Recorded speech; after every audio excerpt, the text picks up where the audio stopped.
Happy Friday, guys, and welcome to another episode of Let's Talk Dubs. I'm your host, Bill T. Well, it's Friday, and you know what that means, another podcast. And if you guys have been out there paying attention this week, all over YouTube and social media, if you subscribe to the Cool Fun YouTube and Volkswagen stuff, you've no doubt seen the video for Nicole Johnson's Detour with Zorba the Gia. That's right, my car on Nicole Johnson's Detour channel finally came out this week. And on this week's podcast, we sit down with Nicole Johnson. Nicole has definitely some off-roading experience, some Volkswagen experience, which oddly enough, we kind of skipped around during the podcast. So we talk a lot about her motorsports experience, how she got into it, building a YouTube channel, doing all these things.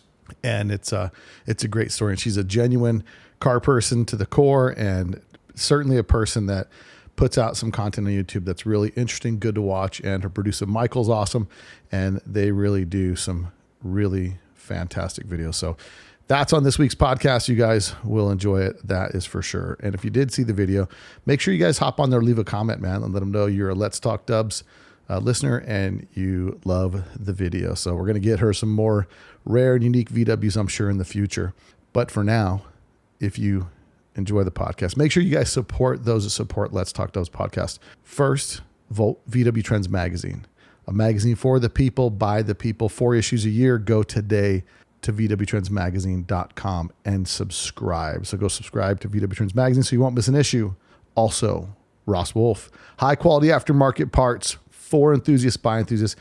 Ross, Wolf, Jared, and Jason are committed to making high quality parts for the aftermarket Volkswagen scene. They've got plenty of stuff available. They've got, one of the cool things they have is they have a VW quick brake light switch. So sometimes your brake pedal doesn't have enough brake pressure, stuff like that, and the brake light switch doesn't work.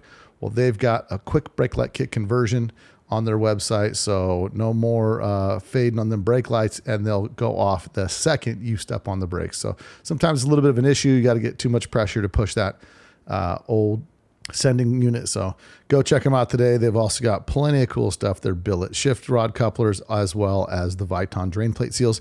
Never have your seal leak again, and never be using silicone and paper gaskets. Get their Viton drain plate seals. Also, one of my personal favorites is the Type 1 locking dipstick. So go check them out today at rosswolf.com. I'd like to welcome a new sponsor to the show, Icon Pistons. You guys want top quality, high performance pistons. There's only one piston to go with, and that's Icon Pistons. Currently, they're made in 85.5, 92s, and 94s, 3 different pin heights.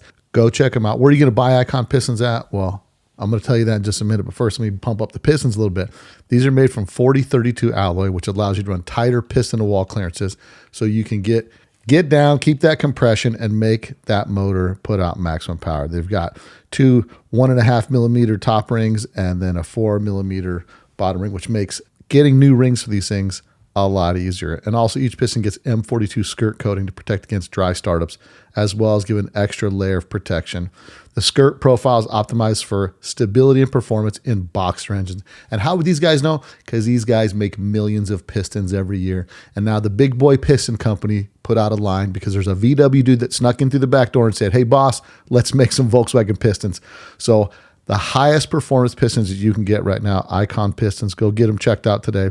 Where can you buy these Icon Pistons? Type E Motorsports, CB Performance, RevMaster, the Dub Shop, and Churco Performance. So go check it out today. You want the best pistons? Make sure you only get Icon Pistons. And now for the good stuff. So lots of things happening. Summer is approaching quickly. One of the first things going to be happening is a spring picnic and camp out at Canyon RV Park, May 1st to the 4th. And they're also going to be doing a celebration live for our boy Bob Lacoste. So that'll be taking place on Saturday, May 3rd at 1 o'clock. But this is put on by the Orange Empire Bus Company, and they're doing a camp out, the spring picnic and camp out. So go check it out. That's going to be taking place at Canyon RV Park, May 1st through the 4th. Also, May 30th, I'm going to be in Southern California at the Decliner Cruise. It's going to be taking place at 291 North Tustin Street in Orange, California for Decliner Camp Wagons Car Club will be hosting the cruise night for Friday evening. It starts at 4 o'clock. And then Saturday morning, no bus for me, so I won't be going to Octo, but Octo will be happening. I'll be at the RVA VW show in Old Town, and I'll be Friday, May 31st at the DKK Cruise In. That's going to be taking place at Takiriahoi parking lot at 291 North Tustin. Starts at 4 p.m. on Friday. Saturday, I won't have my bus with me, so I will not go to Octo. You guys all know where Octo is. I will be going to the RVA show that's going to be taking place at Old World Village, 7561 Center Avenue in Huntington Beach, California.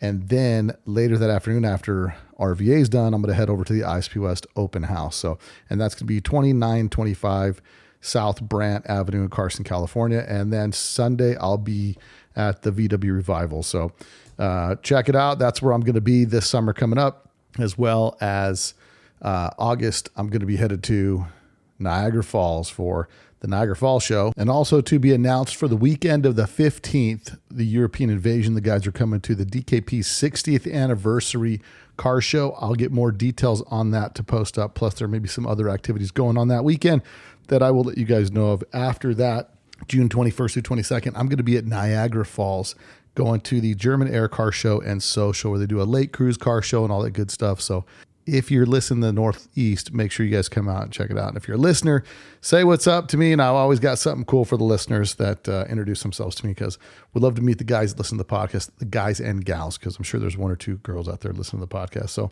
if you guys have any shows or anything like that you want to get announced, make sure you send me a message and I'll do my best to get those announced. I record usually and do pre-production on Thursdays to get the podcast out on Friday. So if you get it to me late, well, you know the deal. So anyway, looking forward to seeing all you guys out there. Wanted to give a shout out to one of our listeners.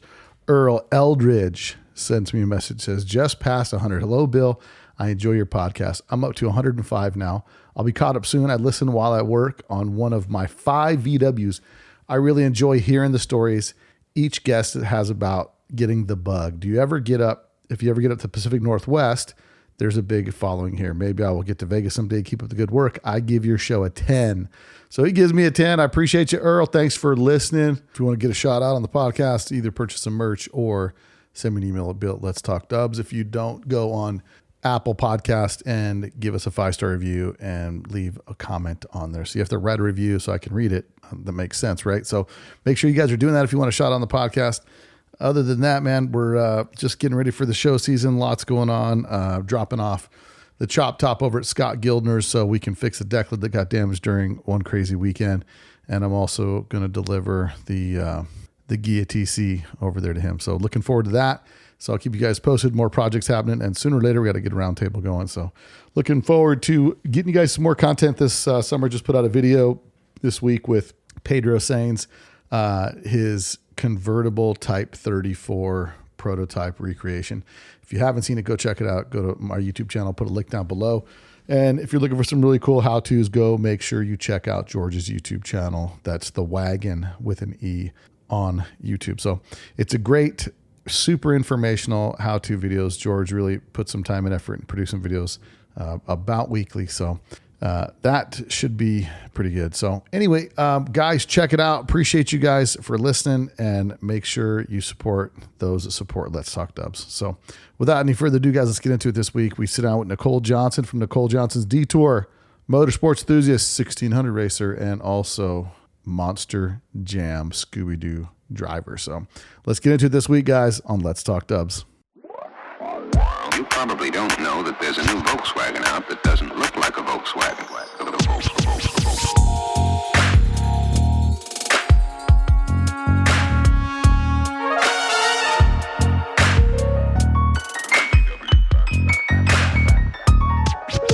It's got everything that people who like the bug like.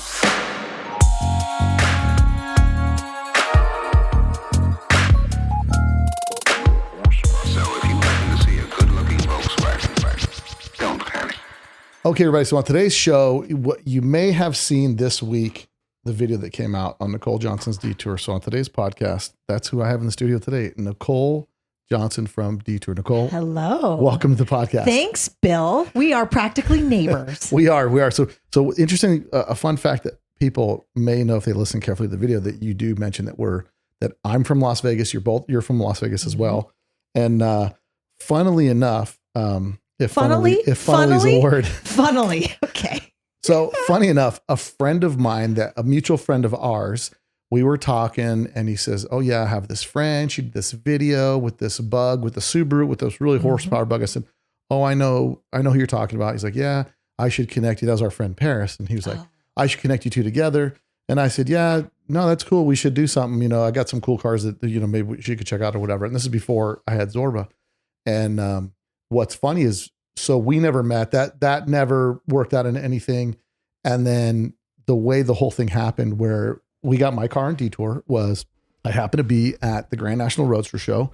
And that's where I walk up to my car and I said, oh, cool. This is, you know, the Detour I watch this show all the time. There's a business card in your car or underneath maybe your windshield. I can't remember. And so I was like, oh, that's super cool. It's like, hey, give me a call. I'd like to shoot your car for a show. And, you know, again, what was really cool about that was at the Roadster Show, there was over 1,000 cars outside, like 800 to 1,000 cars outside. And they do like a top 20 award. I think it is top 20, top 30. I don't know what they do, but a handful for the cars that are out there. And my car was tucked way back in the corner. Like, you had to be looking for cars to find my car. It wasn't like you were just going between buildings and you saw it. And, you know, for me to get that award, I was super stoked. And then I got your card in the thing to shoot the car. And I was like, this is super rad. And so we started talking, you know, and then figured out that we knew several of the same people. Right. Yeah. Yeah. It was like small world time, you know, because Vegas, I tell people all the time, Vegas, as you think it's a big city, it's really a small town, and a lot of people know each other in this town. So it was awesome to do the video with you. I had a great time. I was super excited. You know, I'm an amateur wannabe YouTuber myself, and I do a bunch of, I think my problem is I've watched too many skate videos when I was a kid, and everything's like quick cuts, quick. Yeah. I'm like, that looks rad. And everybody's like, I can't even watch this, because, you know, people watch my stuff and they're going to have an epileptic seizure because there's so many quick cuts. But, you know, it was really cool to be there with Michael and Andy and have both those guys there to shoot that. And it was fun to see that. And we're going to get into some of your history, what you're about, all this stuff. Because, you know, Nicole's not just a girl on YouTube who does, you know, who wants to look at cars or be that person. She's actually a hardcore car person, been in the car game a long time, rock crawler for years and years. And also you were the Scooby driver for a while for the Scooby-Doo driver. Yeah. So, and that's kind of cool in itself. So we'll touch on that in a minute. I'm just going to kind of wrap up the process of watching the video being made, the time and effort that Michael went into doing all the videotaping, all the, like, the B-roll, like, and the archive images that you had to provide. Yeah. You had to go dig. I don't know how many collective hours we have into shooting and producing and releasing one episode. It's a lot. There's a lot. Well, you know, the funny part is everybody thinks that these videos are done super quick. And I know Michael he edits your videos on average about a month. It takes him to edit a video about 4 weeks, which when you watch the quality of the video, you can totally tell when you see that. And I was super excited to see it. I mean, I got a lot of, we got a lot of feedback from a lot of people today. A lot of people really liked it, shared it huge on social with some people, and a bunch of the people that got some love in that, you know, Impy, Rims Incarnated, and, you know, Andy Finch, Type 2 Detectives was like, he had the whole thing with Bill Stein. Can you believe we gave him that much love? Yeah. I mean, he got a lot of love. He did. And it was super cool. So I called Andy today in the UK. I'm like, hey, make sure this video's coming out 9:00 our time here. Was like, evening dinner time for him, I think it was like 6:00 over there. And, anyway, I'm like, oh no, 9:00 here is like 5:00 over there. So anyway, he was like, I'm going to watch it when I get home. So I'm going to watch it on the big TV and all stuff. And I just said, make sure you send us out there, but it's involved. So Rims Carnated, I put them on. Isaac. Yeah, I collaborated with them on a reel. I said, hey, make sure you guys check this out. Check out the video. And I just think it's so cool because, you know, this video for you is a little bit different than a lot of the videos you do. Usually you do like these wild cars that have like crazy power plants, and it's like 1,450 horsepower less than I'm used to.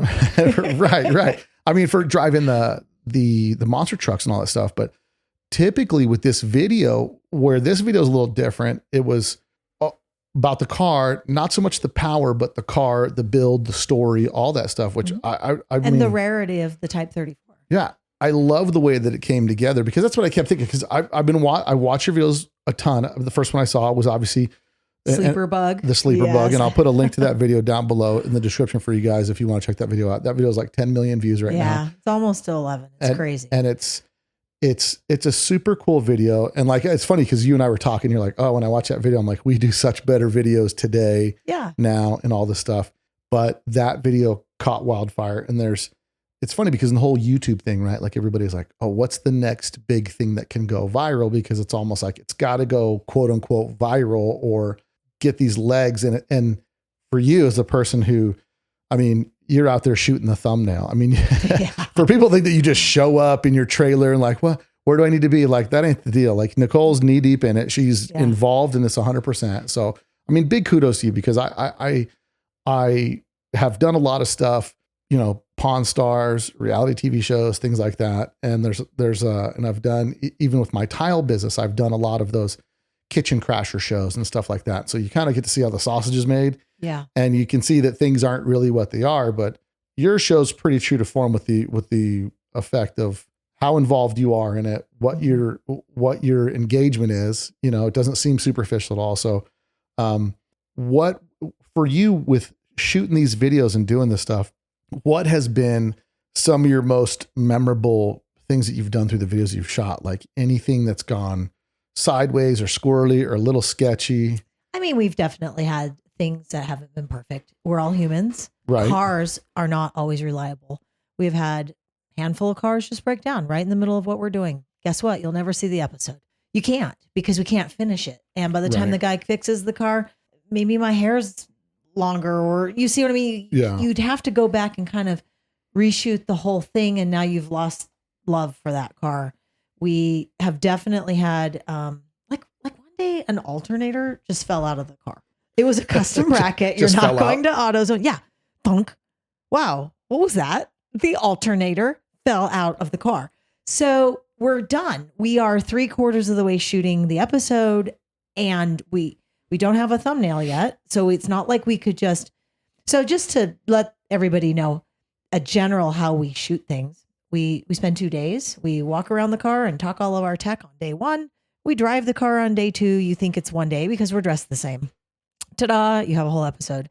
But if you get 1 3/4 days into shooting and an alternator falls out, but you haven't shot your thumbnail, well, you can't even spin anything out of what you had. In theory, if you were to get through most of the drive and then a car broke down, well, he could just like, we drive off into the sunset and the video ends. You don't have to wrap it up like a formal, hey, thanks guys, leave us a comment. I do that because of the platform. But you could still spin it into something. But when you don't have one of the elements, you realize all of that work was for nothing.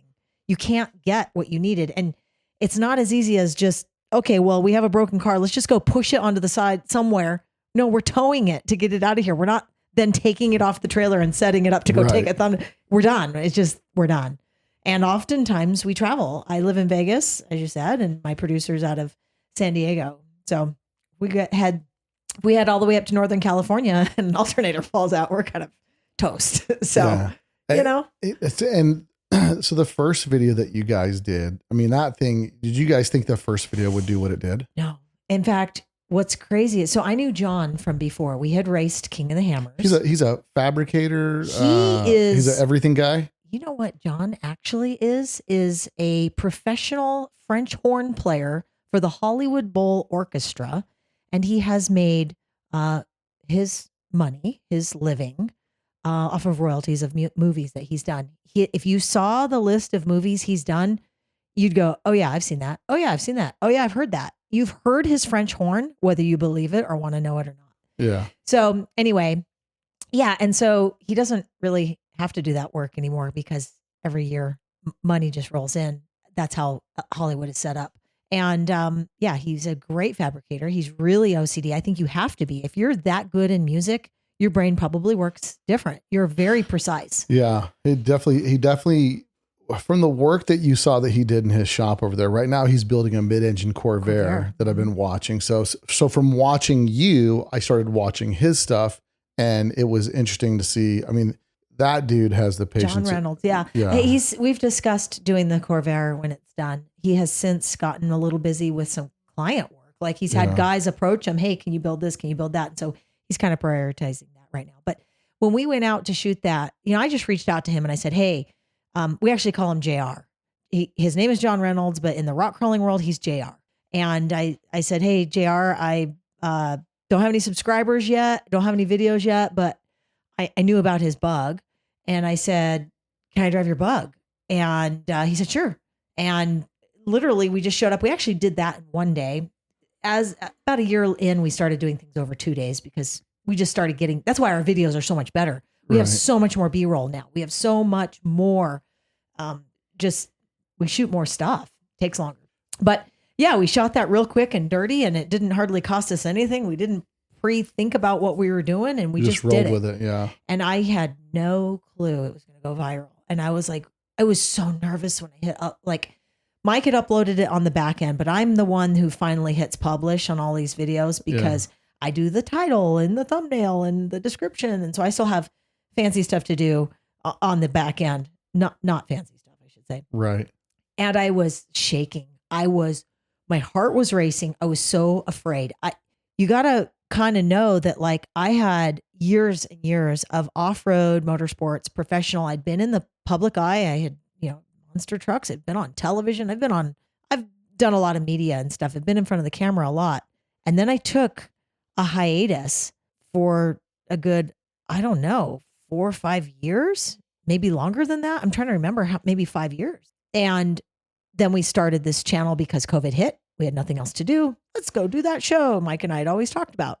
I was so afraid to put myself out there because I had kind of stepped away from the car world for many years. I mean, who am I? Like, does anybody even follow what I'm doing anymore? Probably not. I'm literally nobody with just an old has-been history is what I saw myself as, Right. I disappeared, and in fact, my Instagram was like cookies and plants and, like gardening and my dog. And then when we started the channel, I was like, I'm going to clean all that up and just make it go back to everything related to cars. So I got rid of anything that wasn't related, and I'm scared. I'm like, this feels like I'm having to reinvent myself, and I don't know if anyone's going to accept it. I have never done anything in, Volkswagen world.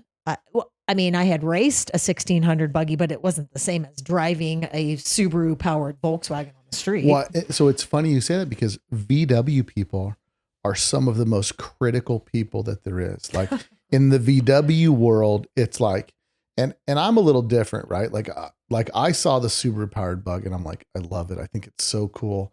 They made so many of them. Would I like to have a 500 horsepower air cooled power plant? Sure. Is it reasonable? No. But the engineering, everything that's got involved in that, like I appreciate it, but so many people in the VW world are just like hot and cold to stuff like that. And they're like, I can't believe you'd ruin a Volkswagen by putting. There was like a bajillion of them. Oh yeah. Give me a break. Oh yeah. Yeah. But it's so funny. There's a Facebook page called Ruined VWs. And like, that's where all the guys go, where it's like, they lowered it. They did this, they did that. And it's interesting that with not taking the temperature of the VW world, like for that video to go viral, what it does is it appeals to so many more people than the Volkswagen people, because it's a crazy sleeper car. Like you have no idea how fast that car is. And then he's afraid of it. You can tell by the look on his face. Oh, yeah. He's terrified of his own car. He doesn't know it's going to get squirrely. I said, you did know it was going to get squirrely, right? And he's like, no, you never know. And I'm like, what? Yeah.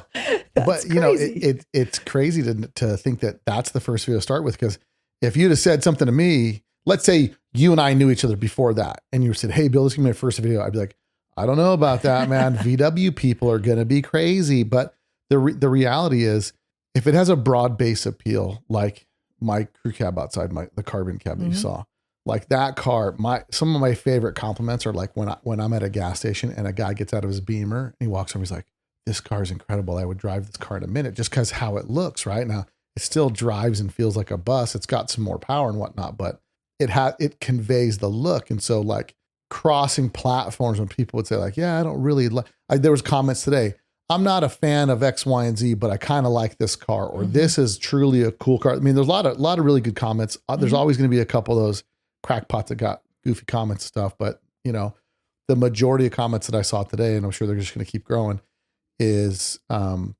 lot of positive comments about it. And when you're building a car, that's kind of the thing in the car world, right? Like you're building a car and you want to personalize it, but you don't want to go too far. And in the car world, people are they're really like my brother, for example. If he walks up to a Volkswagen and it's got VW emblems all over the inside on the upholstery, all stuff, he's like, oh wow, I didn't know it was a Volkswagen. Like it really bothers him. You know what I mean? And but that's the car world in a nutshell. Like everybody has something about a car that really bothers them. And for the most part, people don't really build cars. People say, I don't care what people think about my car, but everybody cares what you think about their car, right? Like people would love to get super creative and have their car appreciated. And like, going to the Roadster show and what happened with Zorba. And then I came here to like the diecast super show, like it was a diecast show for diecast cars. And they had a car show, and my car was out there, and there was some really, really nice cars. There's like a guy with a Corvette, like a full display, everything. I just pulled up, beep, and popped the hood, and like, because I like how a car looks just sitting complete. I don't like it looking like a cricket about to fly off with the doors open and everything. But a Corvette guy that he wears jean shorts, white New Balance. He brings like a poster board with all the things. That's what he had. He puts on there like. He had a mini model of the same car under the hood. And was he wearing jean shorts? I didn't catch him by the display but he had quite a big display. But with Zorba, like I won that best of show, and like normally I don't care about trophies. Well, that one had $1,000 attached to it, and I was like, dude, best of show, heck yeah! So I win best of show. But even better, I think you should give some of that to Andy. I saw the guys that were judging the show. And then I thought, I'm probably not going to win because these guys seem to be connected with some other people over here. So I was talking to the guys putting the show on, and he says, well, we had like 30 Hot Wheels designers come out, and they picked their favorite car. He said, and almost all of them picked your car. Wow. And I thought, and so with the Type 34, it's a little bit of an unfair advantage because you show up in a car that's nobody's seen. Really, they're pretty unique. They're not really popular. And they haven't, up until today, they haven't gone mainstream, right? Yeah. So we've kind of, we're getting that car gets exposure, get that stuff out there. We're affecting the value of Type 34s, Bill. Well, but the cool part is like, and my thing is I always take the car thing back to like, and it's the same with like the monster trucks, right? With the monster trucks, it's little kids. Little kids are out there, they see the monster truck. It's a fantasy thing for them, but it's real, right? But seeing those monster trucks it starts something in their head. Like I remember when I was a kid and I saw the first car. Like if I saw the car today, I'd be like, that car is lame. It was like a jacked up 57 Chevy, slot mags on it. The dude was a stoner, big curly hair and all this stuff. But I was riding my roller skates down this hill. Like I was probably had to be like 4th or 5th grade. And I saw this 57 Chevy and I was like, it looked like my Hot Wheels. I was like, that car's so cool. And then in my head, I just thought like, the phrase I have for it is like the pursuit of cool. It's like one day I'm going to have a car and I'm going to be cool. And I think it's the same thing with monster trucks though. Like it's this thing where it's like something where kids, it gets something and it flips a switch in them and then they're hooked. And so their whole life, they're trying to chase that first experience of when they saw something super cool. And so I love the car thing. And what's so funny is how fickle it can get, how, people are like, oh, that's not a correct this. Cause you get the same stuff and the car people there's like the typical know-it-alls people. Yeah. There's the know-it. Well, the one guy's telling me, he's like, yeah, the chassis on a Ghia is different than a Beetle. Like, no, the pan halves are different. The chassis is identical. Like, and I was like, maybe I'm wrong. I'm talking to Andy in the UK. I'm like, bro, the Beetle and the Ghia chassis are the same other than the pan halves. He's like, yeah, pan halves are the only difference. I'm like, all right. Cause I got some clown on here telling me like, oh, and then what they do is they start reasserting why they're experts. So it's just always interesting. And it's a tough arena to be in, especially being in an arena and being a female. Matter of fact, I think, yeah, you're my first female guest on all 300 episodes that I have right now. And I drove Zorba. Yeah. And you drove Zorba. I don't even think your wife has been on your show or driven Zorba. Well, my wife your wife was on your other podcast. Well, yeah, my wife's on my other podcast, but she was on this podcast with me. And it was by a kind of mandate during COVID. We flew to Texas and we bought a limo bug and drove it back. So I made her get on the podcast. Where's that? I need to drive that. No, you don't want to try it. It's sold for a reason. I took it to my brother's shop. Now I bought that. We flew to Alice, Texas, which is down by the coast, right? It's by Louisiana. I walk in this lady's house and she's like, there's from Texas, from flatlands of Texas. And I go in there, swamplands. And I'm like, all right, you think it'll make it back to Vegas? And she just looks at me like, what? and it's like a show car, but it's like a, Like you didn't bring a trailer? no. I told my wife, I said, listen, look, Megan, I said, I got a credit card and a good attitude. Let's do this. And she's like, she was going crazy because of COVID. She's like, I want to get out of the house. I want to go do something. So we flew out there, bought this car. I mean, I got to the point where I got to like Holbrook, Arizona. I'm calling my son that morning when I'm leaving Texas. I'm leaving, I can't remember what part of Texas, just for the furthest part west. And I called my son and I'm like, it's Laredo. And I'm like, hey, hop in my truck and start heading this way, dude. I don't know if this bug's going to make it. Right. So just hook the trailer up. He picks me up in Holbrook, Arizona, like 350 miles from here. And when I got it back here, I took it to my brother's shop. I was like, oh, that's kind of cool, whatever. I get it there. We put on the lift. We lift the limo bug up and the whole front end sags like an inch. Like it's all rusted. Like at any moment, the front. You were moments from death. Yeah, I could have came off and I'm just like. Can't believe you drove it as far as you and did. I had one brake that was working. I was like, man, these brakes are the worst. And it was just one brake shoe was stopping the car. And it was, there was a couple times I had to push start it. And I've got a YouTube video of it, which is pretty funny. But, so anyway, or I keep getting on a tangent, but, so back to. We were talking about people being critical. Yeah. Come on. How many people were like, you bought that? Yeah. There's a lot. But, the thing is, what's funny in the Volkswagen world, there's been like this progression in the collection, right? So as the age of all of us people in Volkswagens became older, like when we were all young and we bought them because we didn't have any money, we could buy them for $100 or $50. Mm-hmm. We could paint them pink with spray paint or do whatever and make it kind of Frankie Goes to Hollywood cool, or, the Duran Duran, the Nigel on the fan shroud, like all that kind of cool stuff. And you could do a lot of that stuff yourself. But as all of us guys that were in our early teens to early 20s that were in that generation, and today they're going to be like my age in their 50s up to their 60s, and even some guys in their 70s now, right? Those were the guys today in their 70s are the guys that were into them in the 70s, and the 80s guys a little younger. But mm-hmm. It's like, as the hobbies evolved, it's become to like something that was lame is not so lame anymore. So oddball stuff, goofy cars, and it's not goofy or oddball, but it's like stuff that's not as common. So the Type 34 Ghia in the 80s, you would be hard pressed to see somebody have one lowered and looking cool. I remember one in the 89 or 90 Jamboree that I went to that was sea blue and white, lowered on 5 spokes. And I was like, dang, bro, that car. Because it was a car where there's more parts available today than there were back then. And so even buses weren't cool back then. Like the guys that drove buses, and people might want to argue this, but guys drove buses were kind of like the weirdos. You know what I mean? They were a different group. Kind of like same with the Type 3 guys. Type 3 guys were like, the bug guys were like party time, hanging out, good time guys, like whatever. Those are all the guys that had bugs. Type 3 guys were a little different because they weren't accepted anywhere. Same with the bus guys. And then as the hobbies evolved, now buses are worth a ton. Now Type 3s. And so then what's happened is people are appreciating cars that they failed to recognize or appreciate then. And they're outside the normal mainstream, Volkswagen guy. Yeah. And hey, you're just a normal dude. What are you doing coming in and poking around and buying our stuff? Right. And that's making the values probably go up too. Well, and again, everybody's thinking like, oh, it'd be cool to have a bus. And the one thing with Volkswagens, they're expensive. The buses. Oh my gosh. Speaking of buses, there was one between a couple of buildings at Grand National Roadster Show. Uh-huh. Price tag was like $200. What color was it? But I was just like, wait, what? And I was standing and I was nudging my friends that were with me. I was like, is this for real? Is this what these go for now? I mean, it was nice. But you want to remember, anybody can ask what they want for a car. Know. The market's changed quite a bit and values have been dropping. And I had this argument with the guy at Cars and Coffee. There was no convincing this guy was wrong, because he told me that values aren't dropping because what it's worth today is still way more than what it was worth 30 years ago. And I'm like, you don't understand. Values are dropping when yesterday it was $1 and today it's 50 cents. That's when values are dropping. If you want to look at things on a chart over 30 years, that's not what we're talking about. I'm talking about, are they cheaper today than they were 2 years ago? Mm-hmm.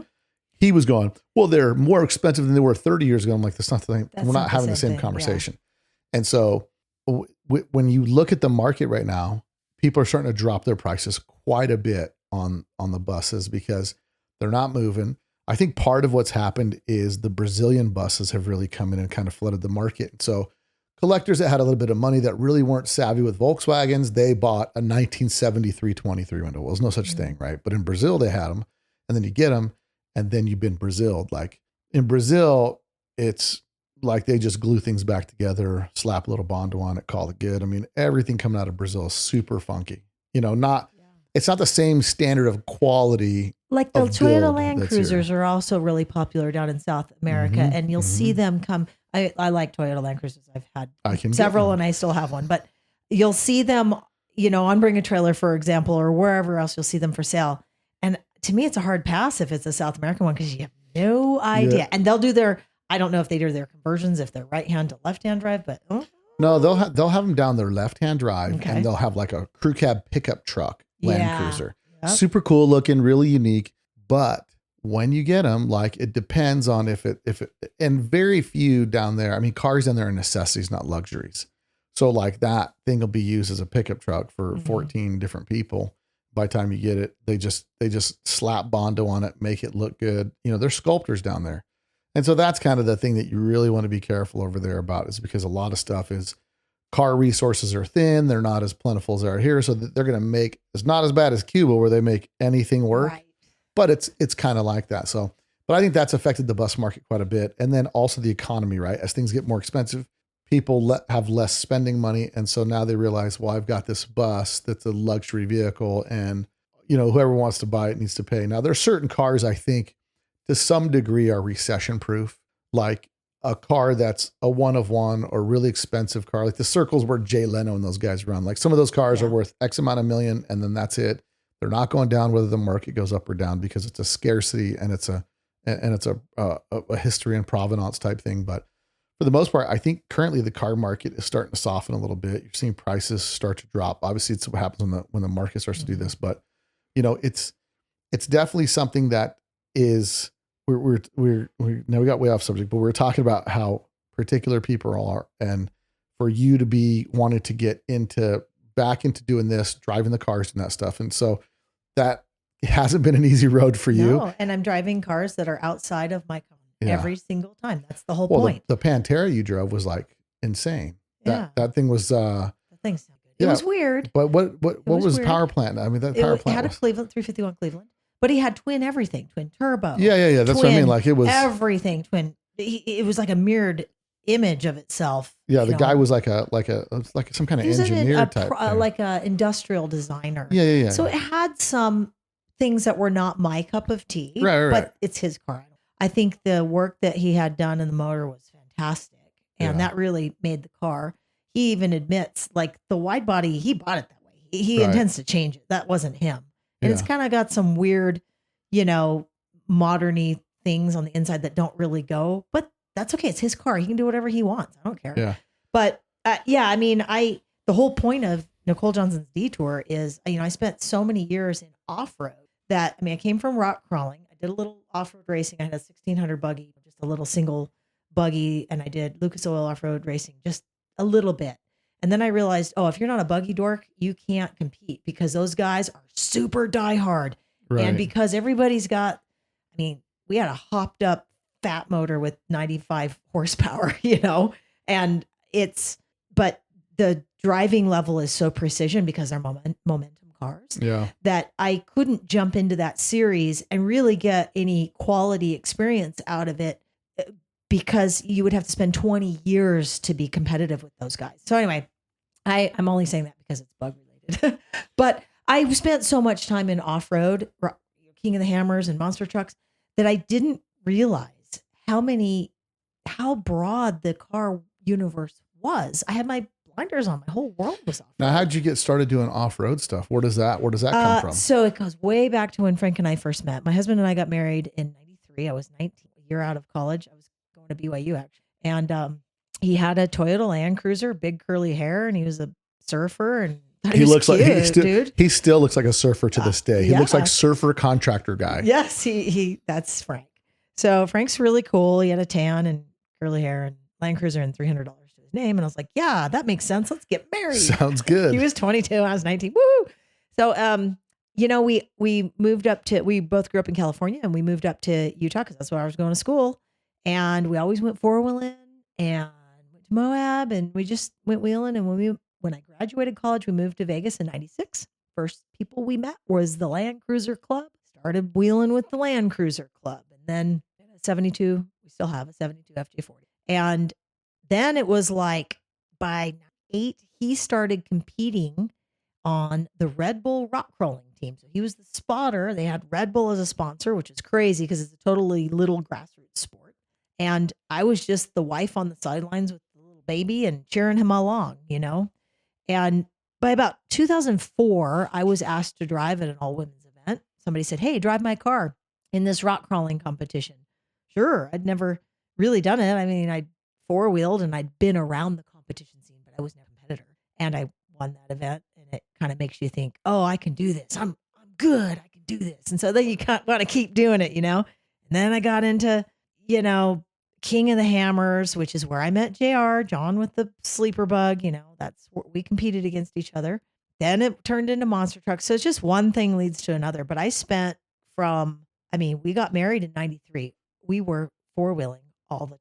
And then I started competing in the 2000s all the way up until I got out of Monster Jam. And I spent near 2 decades off-road. How does the monster, how do you go from rock crawling to monster jam? How does the monster jam I happened to be at SEMA, and I was walking around SEMA trying to find, I had been driving that little single buggy, that 1600 buggy. And I knew that I needed to, in order to give return on investment to my sponsors, I had to move into a televised class, which was going to cost quite a bit. I needed to go find $250,000 so I could go race like a super light or something. Like a pro light that was on television. And I was walking around SEMA. I had a whole press kit. Mike had actually made it for me. I knew Mike way back then. He had put all my media together. I'd been on magazine covers and articles, and it was before social media. So I had a whole packet and I had a DVD, printed, press kit and a DVD. And I'm walking around SEMA trying to find sponsors when I run into Dennis Anderson. Now, did you have your own badge or was this a borrowed badge from someone else? I've been going to SEMA for years. Well, I had an LLC, Johnson Motorsports. I'm in the industry. Well, yeah, but here, growing up here, we would one guy would get a badge and we would make 20 copies. I've always been cool, Bill. I got a badge legit. Well, I don't know what's cool. I don't know what's cooler, being on an illegal badge or actually. Yeah, no, I had a legit badge with my name on it. Anyway. So yeah, I met Dennis Anderson. He's the guy who started Gravedigger. He's the driver of the Gravedigger monster truck. And I just happened to run into him and I said hello. He was with his son, Ryan, who is now a phenomenal driver. At the time, I don't even think Ryan had started driving for Monster Jam, but dude, he was driving as a fetus. Like if Dennis Anderson is your dad, you're around monster trucks your whole life. And anyway, they introduced me to the folks at Feld Entertainment, which owns Monster Jam, Supercross, Disney on Ice. At the time, they owned Ringling Brothers and Barnum Bailey Circus before it kind of went. And they just said, "Hey, we're looking for female drivers." I guess I'm a DEI hire. No, right. So I was like, "Okay, cool. Well, I've that'd be awesome, but I've never been to a monster truck show." And they, within 2 weeks of meeting Dennis, I was in North Carolina at Digger Dungeon at Dennis's place, sitting in a Gravedigger.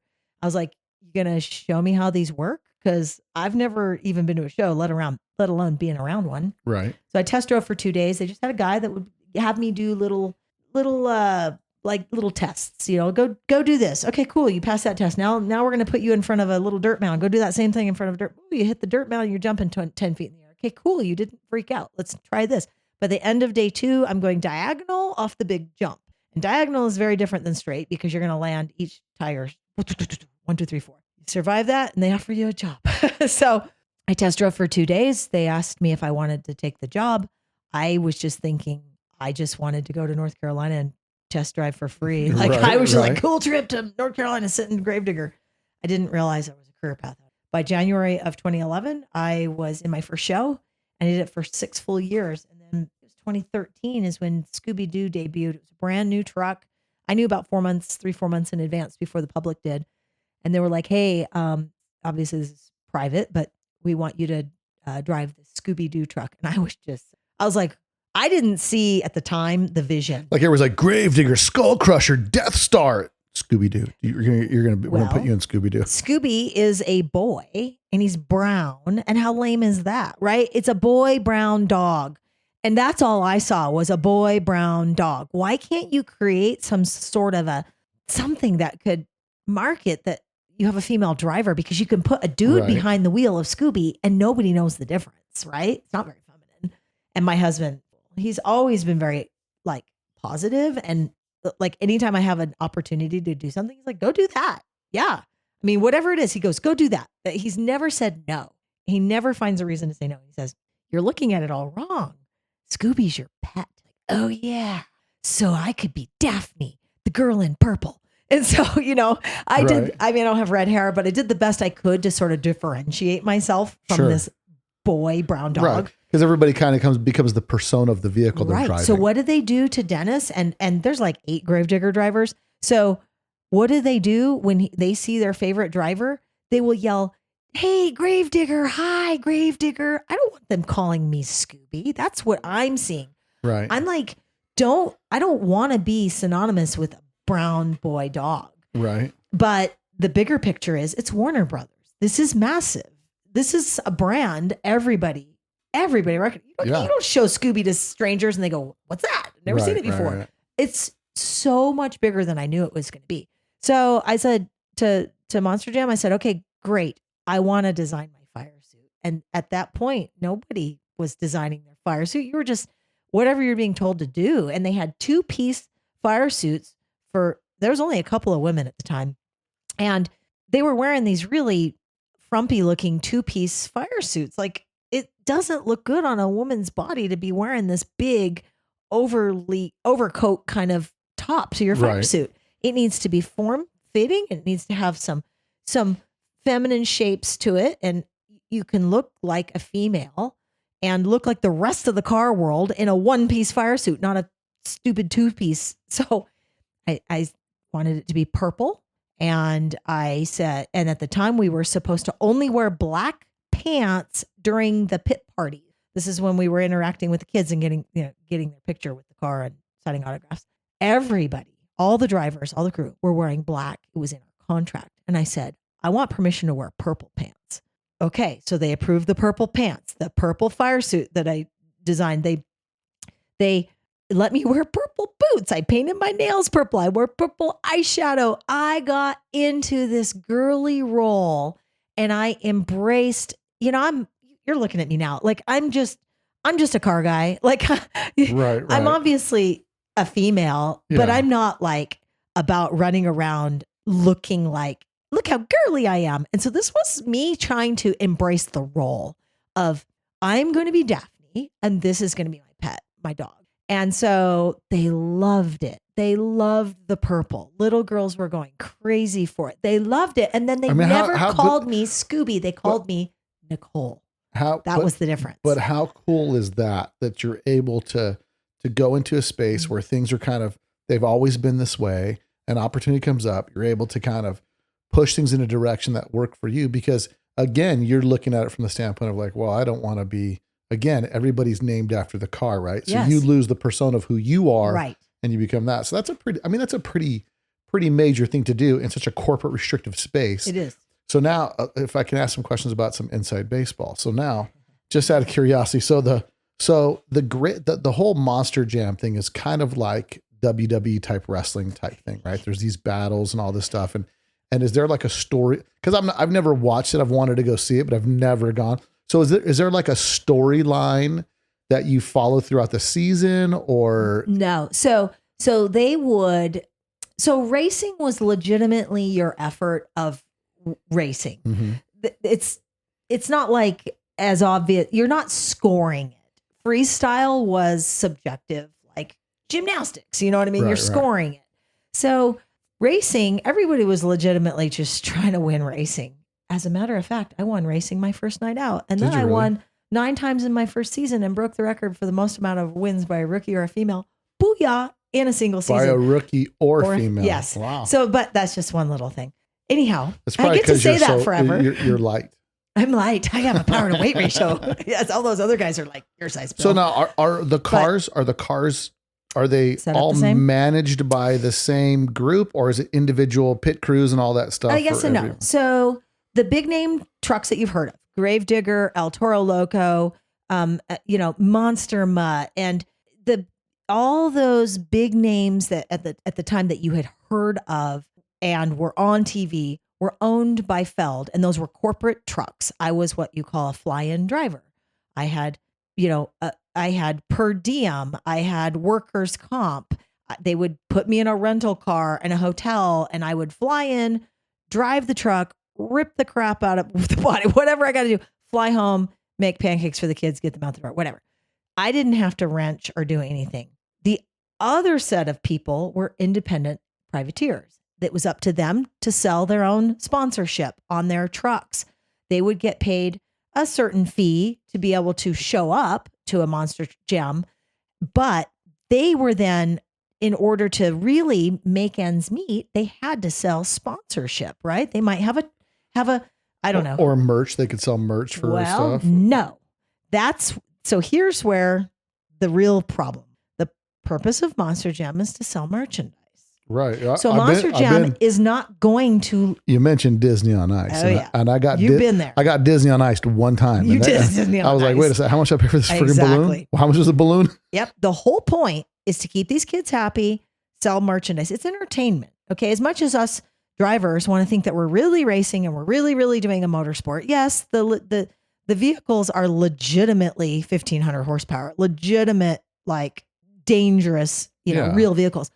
But that purpose wasn't so that we could bring home a trophy. The purpose was to keep kids happy.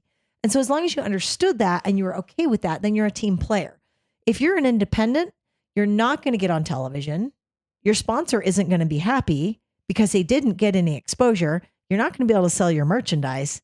So, and then the independent guys, which is what I came from in rock crawling, I knew what it was like to wrench on our own stuff, trailer it, and have sponsors and try and stay on a budget, fix things when they break. I understood all of that. They then had a little bit of resentment toward fly-in drivers because look at how good I had it. Sure. Like you just show up, your truck's ready. Nobody's got to do anything. And I could rip it up. I could drive harder because I didn't have to pay for it. So what we would tend to do, there was fantastic independent drivers, but oftentimes they had to think, gosh, that body's expensive. If I roll my truck, I gotta buy a new body, or I just don't have the budget to fix it, right? They're fiberglass bodies, but still $5,000, $15,000 for a body. Maybe don't roll your truck today and just drive a little softer. So what you would tend to see is a little holding back. Not everybody, but they sometimes have to drive by their wallets, and I don't blame them at all. No, totally. Conversely, a fly-in driver, well, I had nothing to lose to drive as big and hard as I wanted to because I wasn't paying. Now, sometimes we would get a little phone call on Monday. Why'd you do that? That was expensive. Oh, you'd have to kind of sometimes, justify what you were thinking. But for the most part, let's just pretend it's like, you have nothing to lose over here and you have everything to lose over here. So who is going to naturally be a more entertaining driver? Yeah, the fly-ins. Exactly. The company drivers. And that's what they were also going to put on television. So it's this double-edged sword. I felt like I understood where the privateers came from because I've been there in my own off-road world. But the system was designed to sell merchandise. Therefore, the company trucks were going to be scored better. If Gravedigger wins, Gravedigger is going to sell a lot of merch that night. Right. You don't need privateer, ABC over here winning. I'm just saying. So there is definitely a motivation for the company trucks to win. And that's probably as much as I've told you a lot. That's as much as I can say.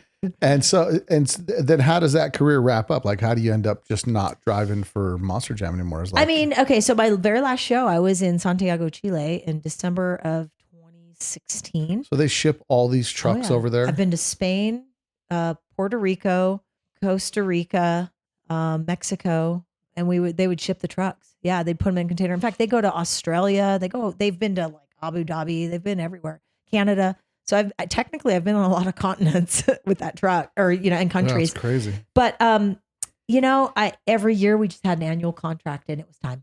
I just for one, I did it for 6 solid years, and that kind of is a blink. It doesn't seem like a long time because I've known guys that have done it far longer than me. But your body can only take so much.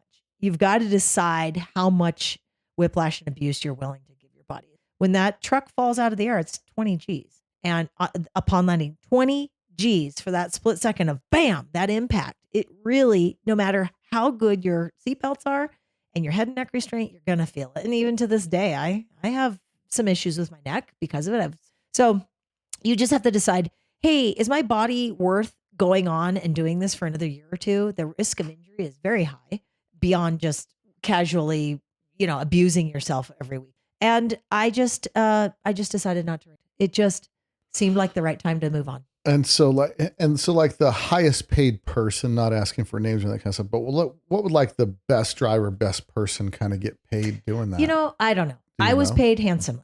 I don't know what the best, because everybody was an independent. Everybody was like a independent contractor. If you were a fly-in driver, though we had workers' comp, we weren't on salary, and nobody discussed that. So I couldn't tell you how much, who was the top dog. I do know that they would tell me, hey, you're kind of already at the upper echelon. And so relax, lady. You're not going to get I got increases every year and they were decent, but there becomes a point where they, I'm sure they realize that some, 19-year-old's going to sign a contract that they're not going to read and work for nothing because they're a super fan. And I'm not going to do that either. Right. So there's a lot of reasons that go into why you would step away from a career like that. And then for me to go into doing nothing but, remodeling my house and finish raising my kids and going to lacrosse and baking cookies and gardening. That's why I felt like by the time I started Detour, so that was, January of 2017, I was officially done with Monster Jam. October of 2020 is when we said, we're kind of deep into COVID. Mike and I were like, let's do that show we'd always talked about. So by the time we launched our episode, it was 4 years later. And I thought, who is gonna, this is why I was shaking when I hit publish. Who am I to come from this weird monster truck background, disappear for 4 years, and then show up and drive John Reynolds, sleeper bug? Who's going to watch this? Nobody's going to care. I was so afraid. No, I mean, and then I leave in there the flaws of trying to learn how to shift.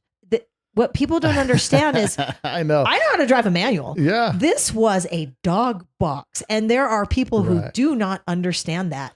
Well, they don't. The thing that we have to understand is everyone on the other side of the computer monitor is an expert. They all think they know, I wouldn't sit on that car like that. If that was my car, everybody's got this rah thing. And like when we were shooting with my car, I'm like, it's just a car, just whatever you want to lean on it, whatever, not a big deal. And I've had people mad at me how I closed the door. Yeah. Because he had told me the seals were new. You kind of have to give it some, close it like you mean it. Yeah. So at the very end of the video, I closed it like I mean it. You know how many people were pissed that I closed it like that? And I'm like, you guys don't understand. He told me to close it that way because the seals were new. So I did a Pawn Stars episode one time, and every car they brought me on Pawn Stars was just, there was a handful of cars that were cool. The majority of them were super lame. And so there's a guy had this 4-door 1954, it was an old man's car, but it was the 4-door. It wasn't a collectible version. It was a Buick of some sort. And I think it was a 54th century 4-door. And this guy was like, yeah, I want $35,000 for the car. And I think they just brought me on to hurt people's feelings. Cause I'm just like, look, bro, first you got 2 extra doors on here that cuts your value in half almost. I said, and then we're talking. So I closed the door. I didn't even close it hard. I just closed like you're closing a car door. And I own, as you see, several cars. And I know how to close a car door. And this guy's like, hey man, that glass is from 1954. And I'm just like, you can close the door, dude. Again, these are car people and there's all different types. And so, yeah, it's a tough place to be where you're at. From what I've seen from a lot of the comments I've read and stuff like that, the majority of people are really positive. They love the channel. They're doing all that kind of stuff. There's always, like I said, the people, let's just call them the people you normally wouldn't hang out with. And there's those people that always have some comment to make and some snide remark to make. And those are just going to be everywhere. But I mean, first, being a woman in that space is probably not the easiest place to be because and I'm not a social justice warrior type person, all stuff, but the reality is it's a predominantly male space. And so women have to prove themselves almost twice as much. And everything is looked at as like, well, she's probably kind of a fraud to some degree, whatever. And so I get that because you and I've had some conversations off the air where it's like stuff has stressed you out where I'm like, don't even let it bother you. And it's easier for me to say because they're not saying it about me. And meanwhile, I remember I'll go back to when we were on Speed Channel and we were doing, we were on the TV show for Bull Run and we're doing the reality TV show. Bill Goldberg was the host and all this stuff. And I met him once. That's funny. At Monster Jam, actually. I got a side story on old boy Bill, and he's a good dude. And I have a picture, and Bill and I are pretty close to the same size, so pretty, But I'm on the episode, and they had forum boards going for the Bull Run TV show on Speed's forums, and forums are just like the worst, right? Mm-hmm. And I remember one time, like I'm looking at this, and I'm watching, I'm trying to interact in the forums and stuff, and some of the guys are getting way into it, and me, I'm like, bro, I'm off that show. I'm home chilling with my kids, whatever. And I remember there's an episode where I pull up at a checkpoint and Spiro, the other Greek dude, comes running up behind me and he snatches my card, like my destination card for my next destination. So now I have to go walk back, get another destination card. And so I thought, oh, we're playing hijinks and games. And so I ran over to his car and I pulled the keys out of his, like he was like, oh, thought I was going to, just mess him a little bit. And then he's like, oh, joking with me a little bit. And I just reach in, I pull his keys out of the ignition and I turn around and hook him in the forest. And then I go get my, and people are like, I hate that fat Mexican. I would kill him. If he did that to mine, that'd be the last thing he ever did. Like, I mean, people are doing all this crazy. And I'm watching, I'm like, how can you not watch this and see it was a joke? Like it's a joke, two guys joke. And of course, because it's a reality TV show, they're like, dun, dun, dun, dun, Spiro and Mike looking for the keys in the forest. They may be stuck here for hours. Meanwhile, 2 minutes later, they find it. But you know what I mean? And so there's so many people that get invested in stuff. And I've had conversations with people where I tell them some kind of how the sausage is made sometimes. And the look on their face, like, you mean it wasn't real? And I'm like, well, I mean, it's real, but it's not like you think real, like they're filming. So, I mean, even on that reality TV show, they'd be like, brilliant, do it again. I'm like, dude, what, are you not ready? Like what? Now I'm doing it twice. Now it's not real, but I did it the first time. And so, and when someone said that to me, I was like really irritated by it. Like it was so bad. Like, and it didn't just not even from being popular from the TV show, which we really weren't because nobody watched Speed Channel. It was like a handful of people and 1 in 40 million people would recognize me, whatever the case was. But it's like, even you'd get on the forum board, just in your VW forum. And this is like 2010, 2012. And I'm posting some stuff. I think it's 2010. And I was like, hey, check it out what I'm building. Some guy gets on there and just starts talking all kinds of cross stuff to me. And like you do with everybody, so somebody makes a comment, first thing you do is click on their profile. Well, let me take a look at what this guy's got going on. This guy must be some supreme fabricator of some sort. And then you start looking at their stuff and they've the worst fabrication, the worst everything. This guy's positioning himself as an expert. And then I realized when I saw a person face to face and I reminded him nicely that there wasn't a keyboard to hide behind. And here I am. If you'd like to talk to me about some things, we can discuss this as grown men in a parking lot. And one of us being very angry. And then I was like, you know what, dude, this isn't not good for me because I'm going to get on here and I'm going to get like, I'm going to get irritated with this guy says. So then I just was like, so I get it. I get like when someone says something, it's really irritating, especially because it's like, these videos you put so much work in these videos, so much energy, and then somebody says something, but I guess it's kind of the cost of doing business, right? Like you just have to deal with that kind of comes with the territory to some degree. One thing I have noticed over the last 4 years, because now we have been doing this for 4 years. When Sleeper Bug when something goes viral, you get a broader pool of an audience. You don't just have your base who typically like what you're doing. Right. You have the very way off to one side and way off to the other side extremes of people. They're all going to have their crazy opinions. So when Sleeper Bug came out, it was some of the comments were very, very mean. And I would find myself crying like stupid when nobody was looking. I'm like, this mean to me. And now that I think the show is better. I don't regret anything in Sleeper Bug. It's just, because it went viral, like I said, you get the extreme end of the gene pool commenting on your it was stuff. Raw video too. It wasn't edited. You didn't edit things out. You just left it it was. We purposely decided to leave Okay, so let's talk about a dog box. There are no synchros. And if you don't have synchros, then you have to, rev match every time you're shifting. I have learned so much more in the last 4 years. It's okay to not be born knowing everything. The people who comment assume as a fetus, we were all supposed to be born knowing the exact same thing. This is how I liken it. If you went to batting practice for the very first time in your life, are you hitting a home run?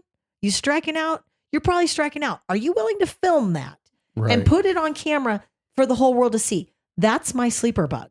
I ground gears a couple of times because I didn't realize how like to rev match it and all that. Well, he was also like not really letting me get on the throttle so much. You kind of have to get it up a little bit so that the RPM will match.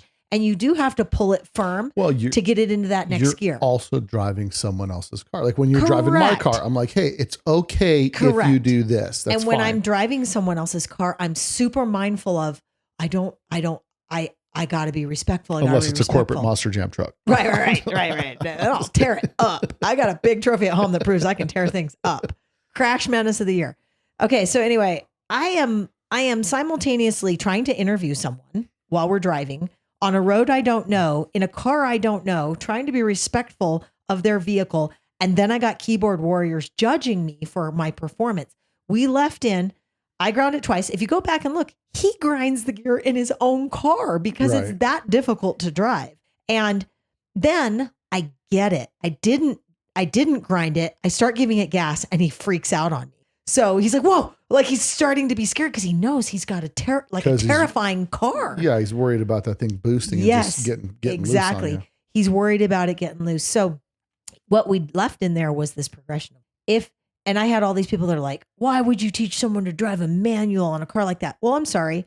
You didn't see me stall it because I know how to drive a manual. That's not what was happening. It's the dog box. It's the lack of synchros. I had never experienced it. And I told you I'd never experienced it. So heaven forbid you should film yourself trying a new trick. But I think that aspect of the video it's good, it's genuine, it's credible.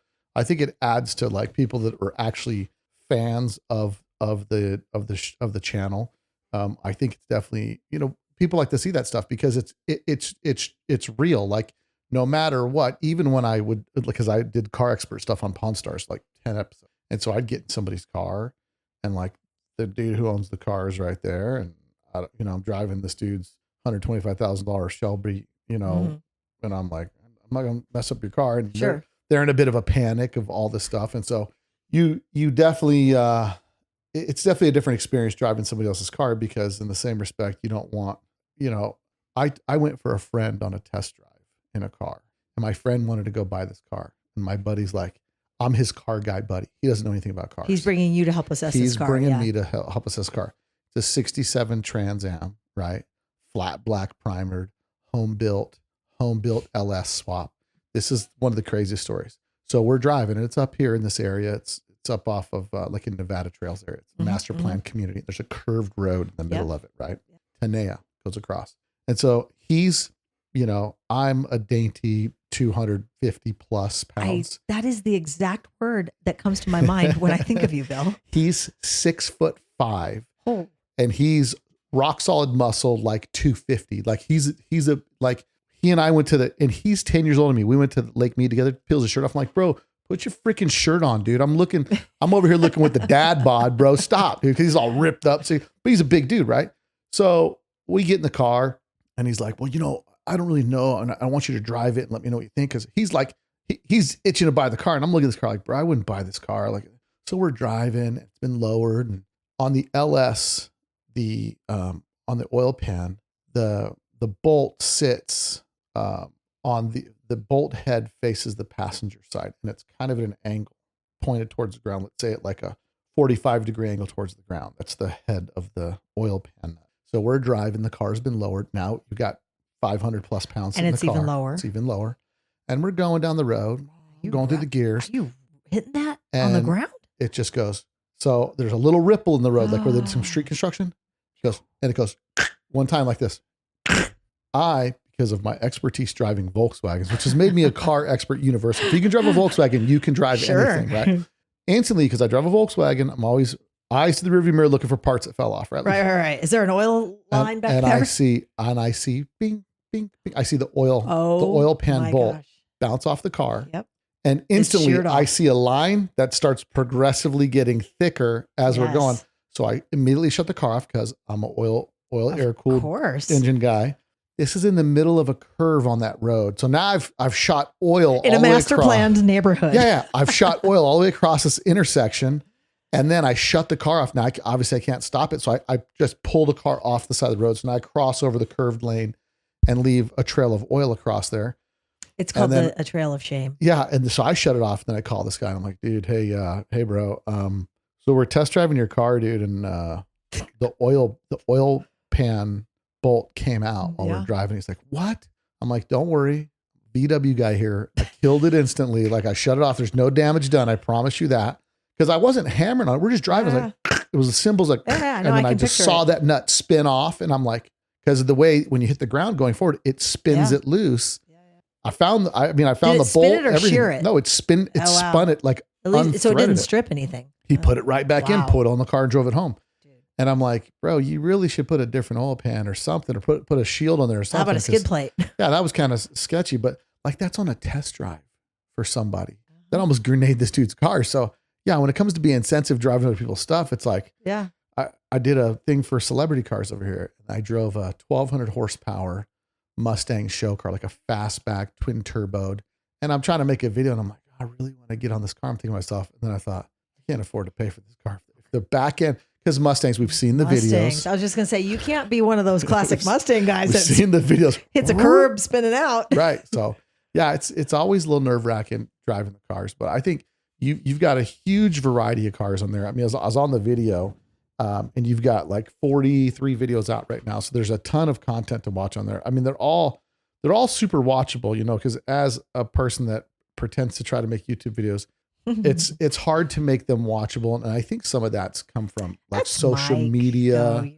So Mike, listen, I gotta give shout out to Mike because he is an incredible producer. The footage that he took of Zorba, the only couple things is he really should have been on me to wipe the car down a little bit better. So a couple parts where I looked at it, I was like, oh, that's dirty. I didn't even notice. I could have wiped that down. You're being too critical. Just like I don't like my big fluffy pants. Like I was wearing the pants that were super big and baggy and I look like a cow, but that's okay. But I mean, there's a wide variety of cars that you've done in here. You did the 356s recently. I mean, you've done everything. So we've done several, I've done 3 Beetles. Well, I don't know, Frankenbug chip. You probably met Jack Liddell. That doesn't actually count as a bug. So the front engine, but hot rat rod type thing. The episode called Labor of Bug, he took 20, I don't know, 7 years or something like that to make this thing. I know. So he's been on the podcast. Okay, awesome. And I had him on the podcast a couple years ago, and his name is Mark. And Mark was on the podcast. And he did a twin turbo 59 Mark moved bug. to Texas. Did you know that? I met him in what's it called? Kelly Park, as the Kelly Park VW show, and we started talking. And I actually had my poker table like I have over there. I used to take that to car shows. Before or after my video? Before the video. And I remember seeing his car. His car was featured like 10 years ago. Mm-hmm. And he's got so much engineering in that car because he's an engineer. I know. He's an engineer. How many gauges? That's what cracks me up. There is a gauge for everything. It's Mark, like an airplane in there. Mark, if you're listening, so I'm not going to lie. I was like, this guy's either engineer or serial killer, but one of the two. But because he's real, but you can tell in his personality, he's real precise, about the stuff that he does. And the craziest part is that bug it's really well engineered the way that he did it. And I'm a guy, I'm a Volkswagen. I love Volkswagens. It's my thing. I love them all different ways, different Subaru, whatever. The sad part is when you see cars like this that don't get the coverage that they deserve. And it did on your video. It's gotten way more exposure in your video than it did in the magazine. Because the problem is, and this is maybe part of my beef with some of the magazines sometimes, the magazines are 2-dimensional and they don't really accentuate the it factor of the car. Like they might put something in the title like super fast this or super fast that. But really they should have, there's ways that I think that they could get more creative with the way that they produce the articles in the magazine to draw your attention.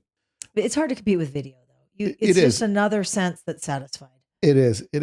But in the same respect, since I started doing the podcast, right, there's so many things that I found out that's like, oh, I have that magazine and I'm an enthusiast, right? And I'm like, I looked at that article 3 times. I never knew that this article was about this, because from the magazine part, it's like the picture grabs you. So if the picture tells a story, you're like, ooh, I want to find out about this picture. So that's one of the crazy things about. Welcome to thumbnails.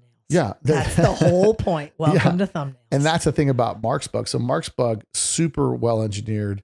Really, I mean, I think he's an engineer by trade. He is. He's a real detailed. Almost titled dude. it Mark's Bug, but we were like, but the general population doesn't know Mark. It's not like Jay Leno's Bug. It's like Mark.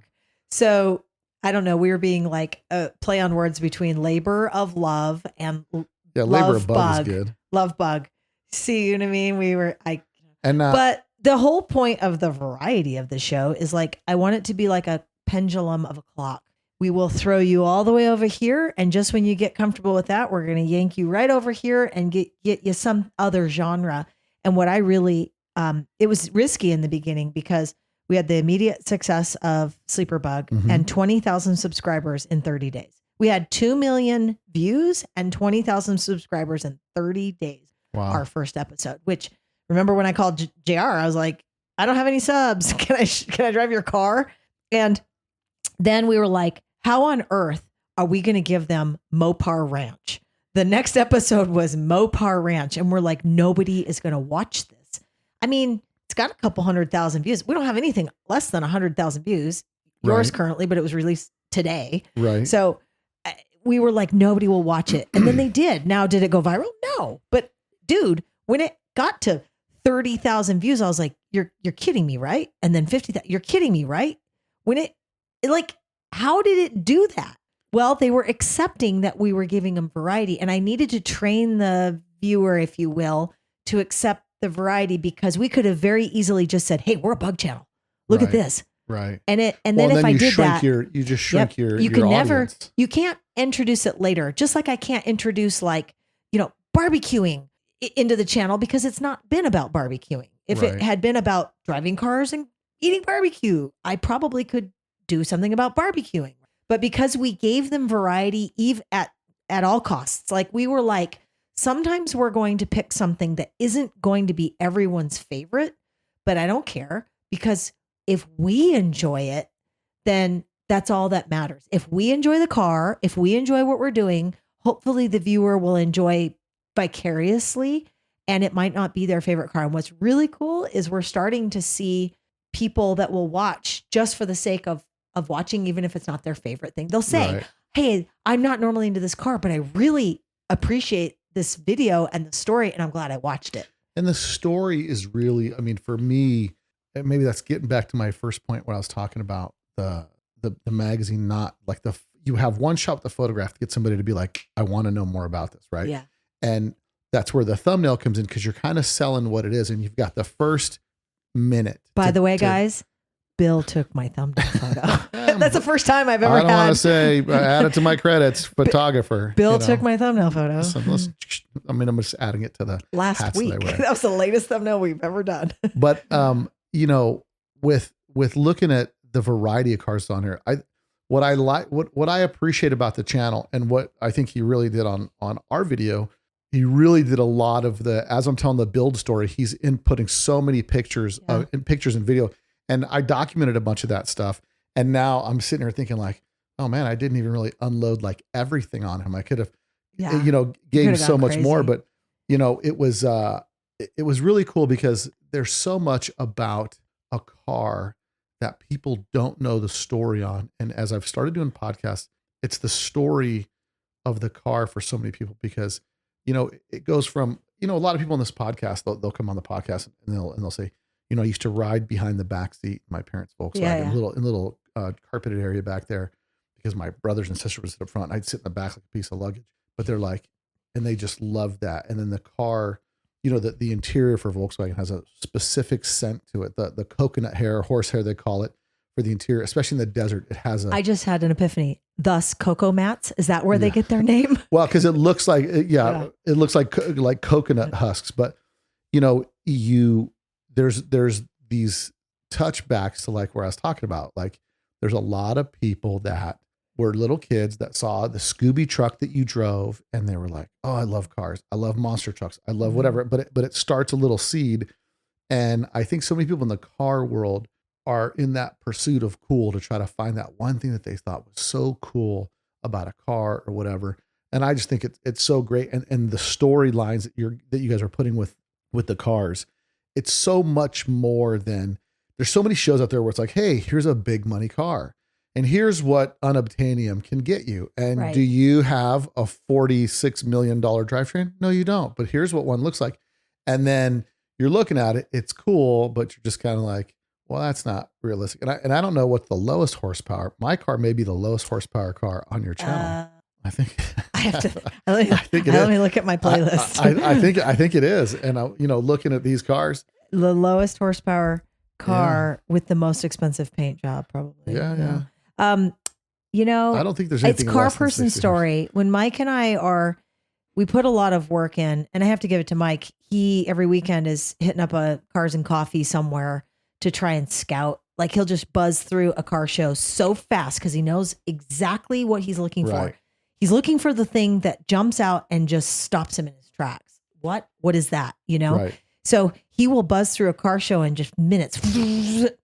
Nope, nothing here. And you think there's no way he can see it, but he's got a great eye. He'll see something, and sometimes I'll bring things to him too. And and I'll like Mark's bug. He had reached out to me. We have a common friend. He said, "Hey, check out my car." And I was like, "Dude." So I sent it to Mike, and he just kind of glanced over, and I go, "No, look at this car." So I'm glad I picked a good one. No, that's in the same respect. At car person story though. First glance, most people look at that bug and it'll go underestimated. It's just a mouse color, bug. But the work that he's done on that thing is pretty intense. Oh yeah. Now I'm looking. Let's see. The Pinto had more horsepower than you. The Pinto had more horsepower. Hold on, I gotta look. Now I could always put a big motor in the back of that thing, but it might, there was a lot of people that said, "Oh, I love that it doesn't have a big horsepower motor." And the premise behind Zorba is like, enjoy the ride. Oh, even the Bug Eye Sprite had a 478 Hemi in it. Yeah, come on. Let's see. I'm telling you, I hold the record. No, you're right. I hold the title. Well, maybe. I mean, the Willys, the old vintage Willys probably had about the same horsepower. Probably.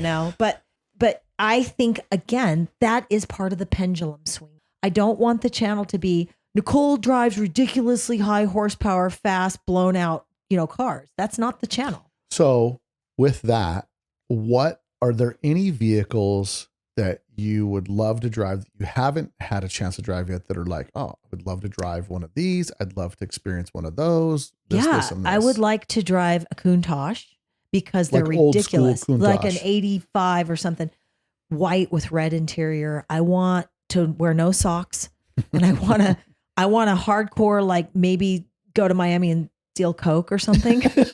And but a Countach would be cool because they're very difficult to drive. They're hard to see out of. Yeah. I have a friend in Austin who has one, and he used to rock crawl with me actually. And he probably 3-4 years ago when the channel first was launched, he goes, "If you can get to Austin, you can drive my Countach." I'm like, that's super rad. I can't afford to get to Austin. I appreciate it if I do get there, but it's on my to-do list.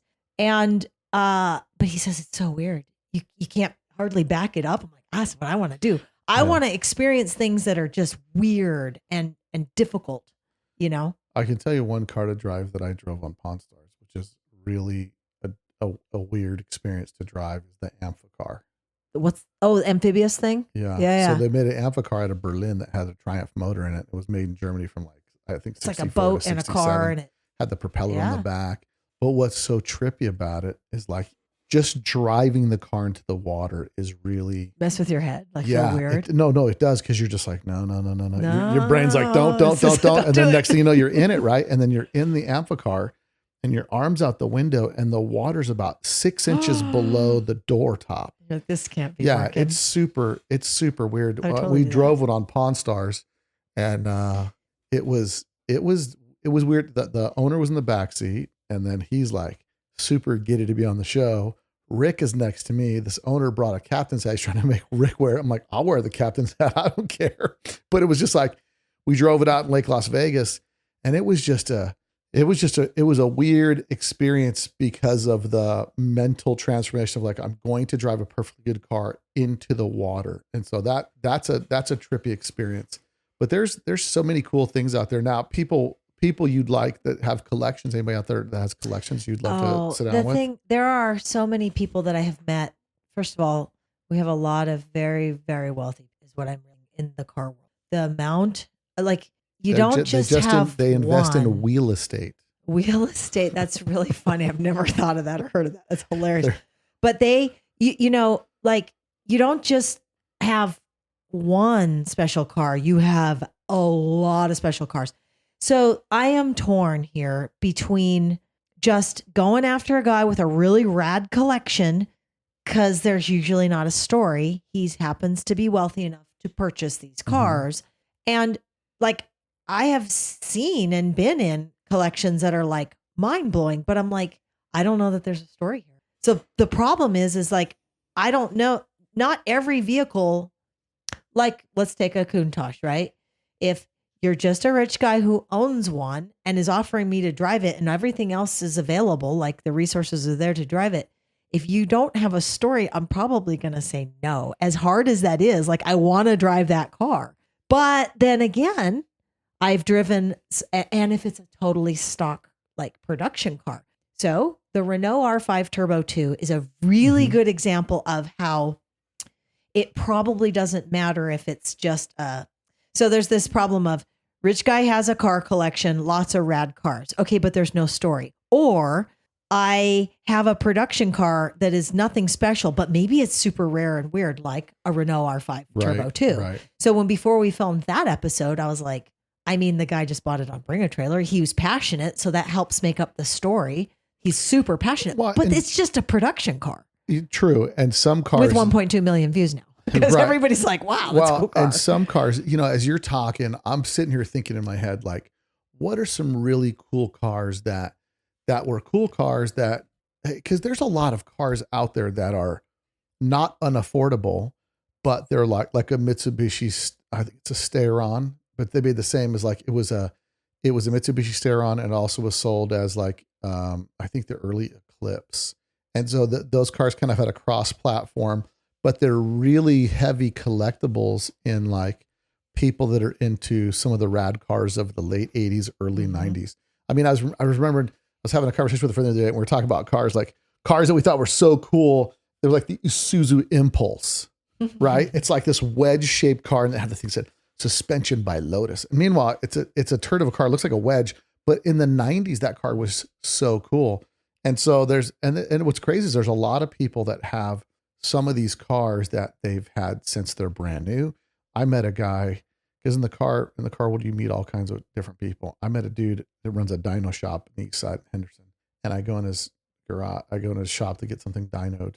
And he was a collector of Cyclones and Typhoons. And I had one of those at the time and was trying to get some parts or whatever. And I go to his shop, and he's got this type of motorcycle brand new in the crate, never been assembled. And he was into like the Eagle Talons and these cars of like the late 80s, early 90s. And they were underrated cars of their time that were really kind of, they were cars when we were teenagers you couldn't afford. And then there was a part where they got cheap.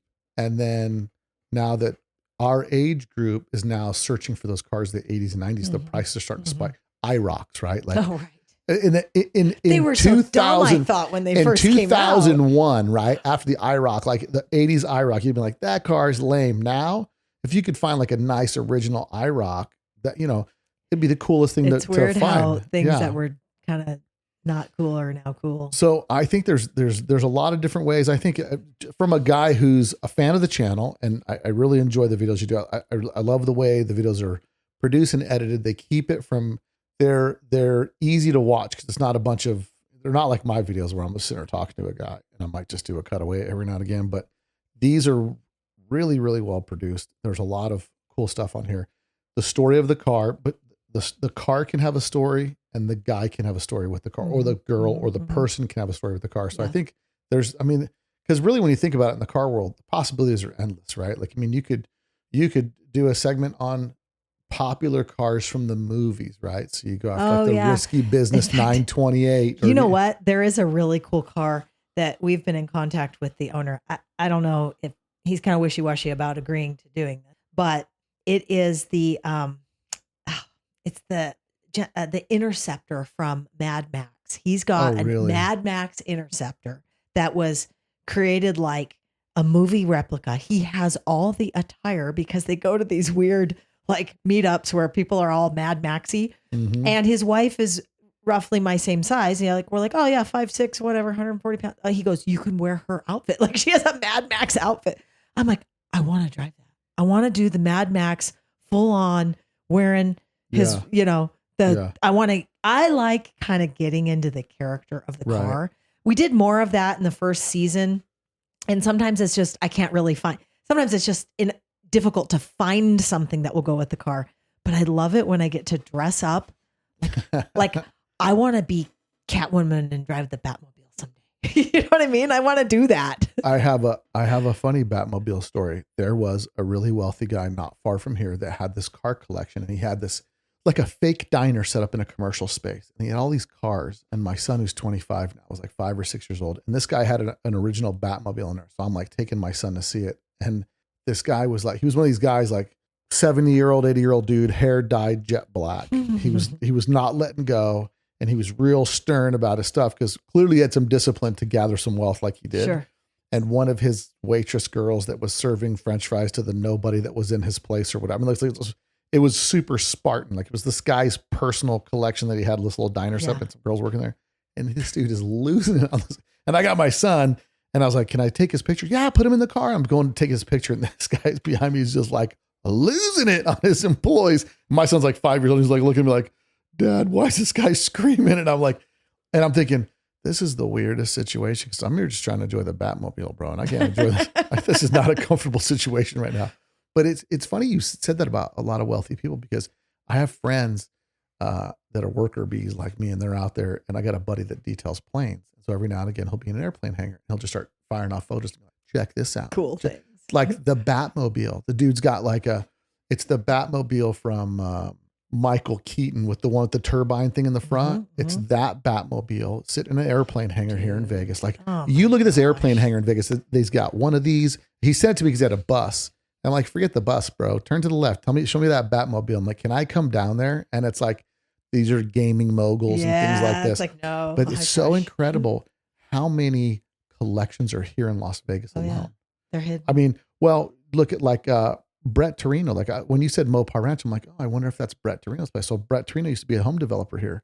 And I don't follow the guy or that stuff. I just know that he's heavy into Mopars and he has some of the collections, some of the most unique Mopars, which the funny part is when we were kids in the 80s, those Mopars were worth zero. You couldn't give, everybody wanted a Chevelle or a Camaro. Nobody wanted a Mopar. And now they've just gone. That's actually bananas. what we talked about in the episode. It's an older guy out of San Diego and he's a nut. If you haven't seen that episode, it's super weird. It's our second one. And he said, yeah, I bought these for $5,000 and now they're like, better than a 401k or whatever. Yeah. Yeah. And there's part of the story there, right? Like, who are the people that are into it before it's cool? Right. Like I had my bus here. I bought my bus in 2000. Like before, in the last 15 years, buses have gone crazy. And it's like I bought my bus for $100 in Goldfield, Nevada. Wow. And it's like, and when I bought my bus, it was like buses weren't super cool by then. I mean, when I rolled my bus out at one of the shows, it was like the first one to have 17-inch wheels, Porsche brakes, and everybody's like, "What's this clown doing?" But now you see the record for the bus at one of the auctions is like $260,000. But that bus that sold, it's an anomaly. It sold in Orange County. Median home price is $890,000 or probably more now. Sure. And, the average income per household is probably $500,000 a year. You're probably not getting that. No. And I think some of that has to do with some of the auctions with depending on where they go. And especially when they have these cars, like some cars, that car did not. That car is sold in Orange County for that money for $260,000. But once that happened, everybody was like, my bus is worth so much money. My bus He's got a list. Just relax. My bus is worth a lot of money. Man, this bus so expensive. Because it's funny. I saw a guy who had a car for sale just recently. It was like a Beetle for $75,000. And there's no question. At the end of the he day, it's has that still a money in Beetle, it. right?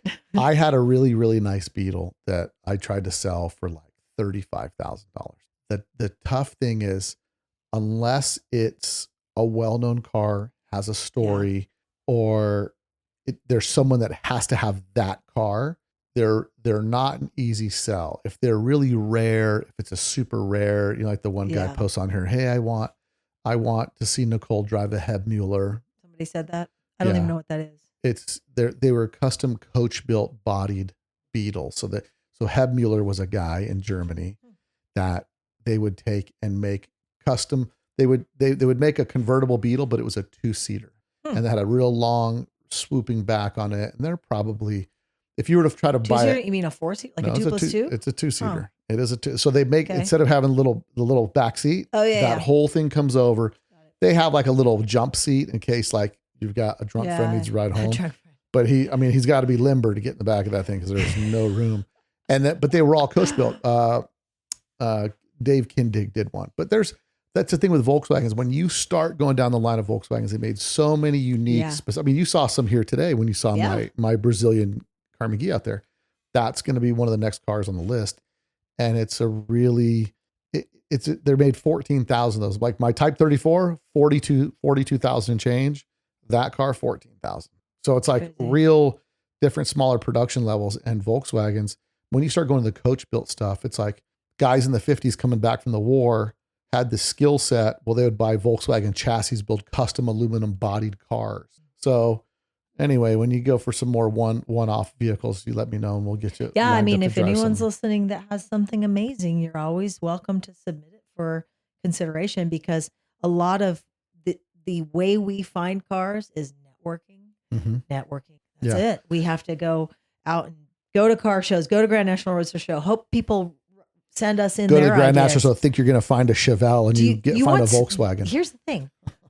We didn't see like a Roadster. We saw your car. We didn't see a hot rodded like American car, which is what you typically see at the Grand National Roadster Show. You're the guy who we picked out of all of that. That's crazy. That's crazy. There was some nice things in there, but yours was the one that was like, yeah, let's see if this guy will call us back.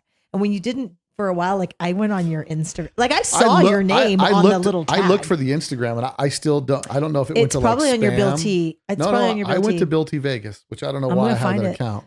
I'm gonna find it. No, so there was a little dash sticker with your name on it, and I'm like, that's a weird name. What are the odds that there's gonna be more than one of this guy? Well, there's 2 of us. So I was like Bill, and I typed in TS. Sagrinos, and I was like, this is him. I know it is. It says family, cars, and more cars. This has got to be him. And it says, and I do a VW pocket. I was like, this is him. So if I go to message, there it is, Bill. Look, I have proof.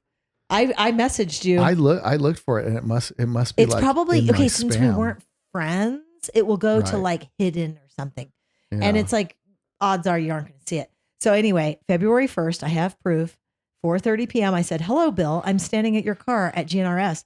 If you see this message, will you be back here soon? I'd like to talk to you about it. Thanks. But that's so crazy about, you guys are there like at the Roadster Show, like we want to find something. And there was a ton of really cool cars. I think there's some cars that you see that you're like, yeah, there's no way we're going to drive that thing. That guy's never going to, because there's a lot of those cars that you see that are never driven. I'm getting to be a little bit more, I don't know what the right word is.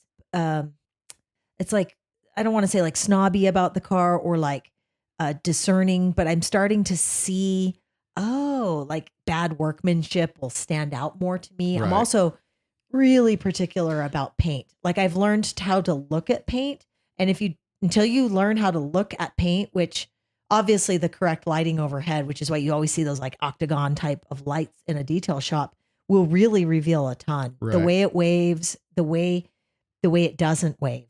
And anyway, I've started to become a little bit of a snob and going to SEMA for so many years that I get disappointed easy in cars. Yeah, sometimes you see cars at first and you're like, these are cool, these are rad. And then you start to see, like when you start to see cars that are like, it happened to me. Well, Buddy Hale built a car for a guy named Randy Gates, and I built the gray car, the gray Ghia. And I was like, there's no way in the world I can build a car that nice. I'm like, I gotta get some, because I'm 3-bolt Billy and I'm busy driving that thing with no door on it and all kind of stuff just to try to show it off. But when I saw that car built, Randy Gates' car, and I was like, bro, this car is so nice it hurts. Like it's offensive to me that I don't have a car this nice, and I need a car this nice because it's like the paint looked like it's wet. Like everything just was like, and so I think that happens to people. Like once you cross a line and you see something super nice, then all of a sudden you're like, you start to notice, especially when like, why does this car look so good? And then people say, well, look at this, look at that, look at this. Like most of the chrome on my car would be polished. All my chrome has been plated, or all my aluminum window trim would be polished. It's all chrome plated. So like it shines more. Like everything is just accentuated that much more. And when I saw Randy Gates' car, it was game over for me. And I'm like, dude, I got to have a car that nice. And then I had my gray car built, and then it was too nice. And it was just, you go through these emotions as a car guy. And I don't know why. I was like, you know what? Let me see if this thing will sell. I don't know if it was like a personal, but the minute it drove away, I was like, I shouldn't have sold it. And when you get that close to like selling a car, like you have, I think I had $90,000 in that car and I sold it for 70. And I'm like, dude, I got close. You know what I mean? Cause normally you don't even get real close. But again, that car's is a one-off. You have to remember that your experience with that car has a value. Right. And so when people get freaked out about, for example, I have a friend with a really nice Porsche that he won't drive much because he's afraid it'll devalue the car. And I'm like, but you'll go spend, I don't know, 20 grand on a vacation with your family. How about you go put a little enjoyment into driving your car? And if it devalues by a few bucks, it's called enjoying your car. Yeah. Like, do you really care? Yeah. Why don't you have an experience that you can remember and chalk it up to, that's how much my experience cost me?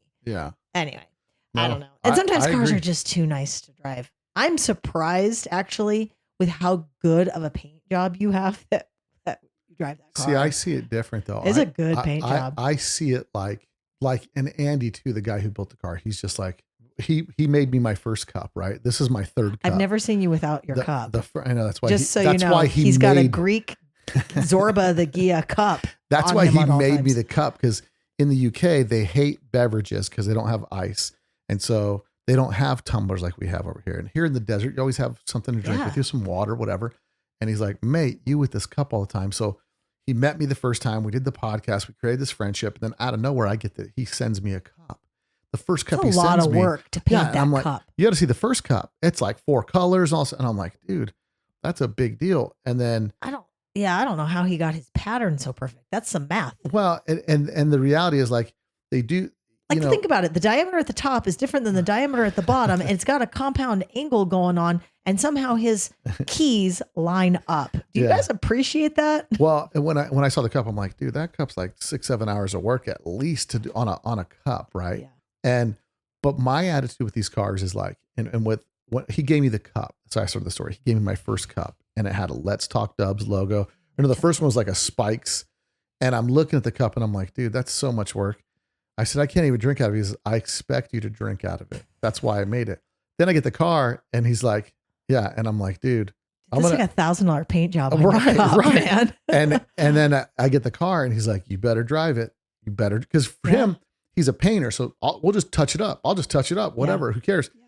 But in the same respect, I look at it like, because now there's 2 chips on the front of the car. Did I? I'd like to say I did.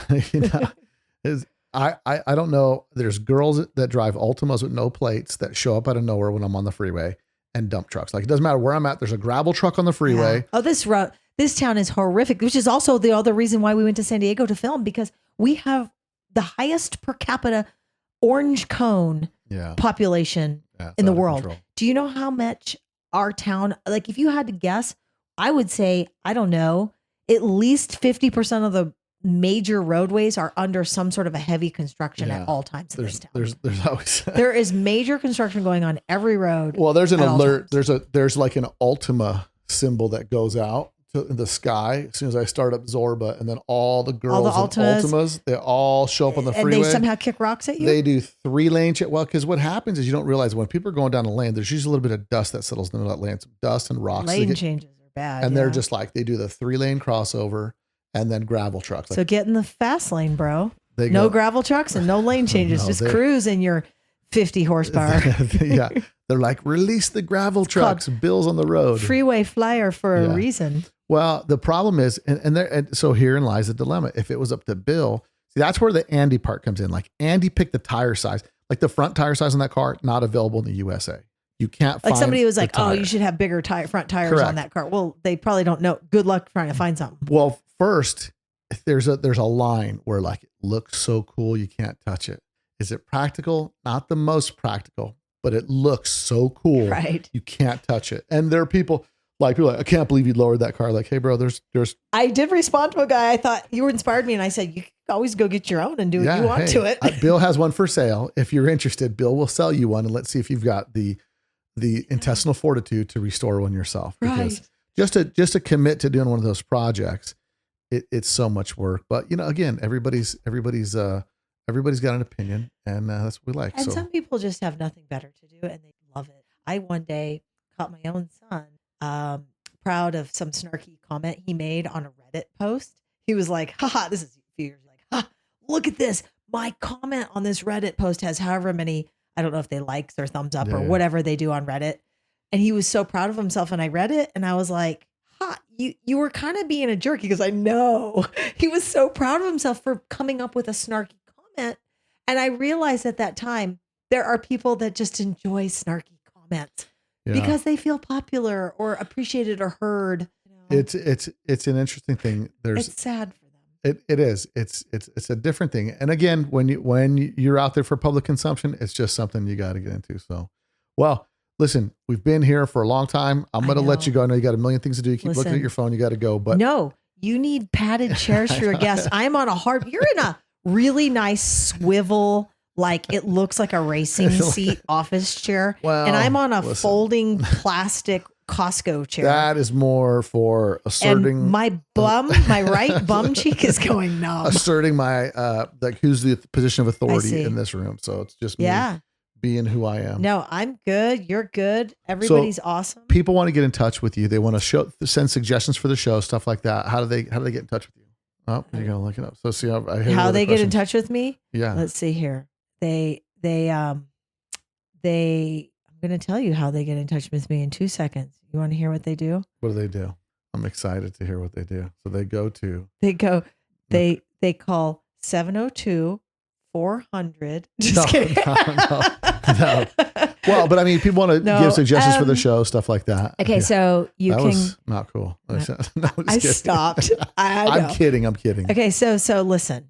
You can go on Instagram, Nicole Johnson Off-Road. And the reason it's off-road is because I already had a off-road presence prior to all of this Detour stuff, right? You can go over there. You can change that. You can also, no, because I'm verified, not the paid verification. I am verified and you can't change it.